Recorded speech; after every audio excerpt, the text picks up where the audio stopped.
Hello, അവളിപ്പോ ഇവിടെ ഇല്ല. ഞാനൊരു പാട്ട് പാടിക്കോട്ടെ. നിന്നെ ഞാൻ തേടി കണ്ടുപിടിച്ചോട്ടെ, ആരും കാണാതൊരുമ്മ തന്നോട്ടെ. അവള് നിന്നെ തേച്ച് മടക്കാൻ പോവാ, നിന്നെ ഞാൻ തുരത്തി അടിക്കാൻ പോവാ. ആരും പ്രസ് ചെയ്യാറാ? അത് ഞാൻ വെറുതെ പാടിയതാ, ആരുമില്ല. ആരത്? ഞാൻ നിങ്ങളുടെ മോളെ കിഡ്നാപ്പ് ചെയ്ത് വെച്ചിരിക്കുക.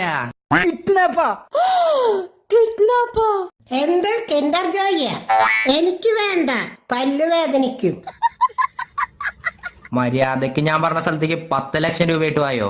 അയ്യോ, എന്റെ അക്കൗണ്ടിൽ 4000 രൂപയെ സാറേ ഉള്ളൂ. എടാ മഹാഭാബി, കാലത്ത് പച്ചക്കറി വാങ്ങി 200 രൂപ തരാൻ പറഞ്ഞപ്പോ എന്തേലും 10 പൈസ ഇല്ലാന്ന് പറഞ്ഞ് എന്നോട് നോണ പറഞ്ഞൂലേ? നിനക്ക് കായകറി വേണോ മോള വേണോ? അച്ഛാ, എനിക്ക് ഐഫോൺ വാങ്ങിച്ചു തരണം, അല്ലെങ്കിൽ ഞാൻ വരില്ല. ഞാൻ അങ്കിളുടെ കൂടെ ഇരിക്കും. എടി കഴുത.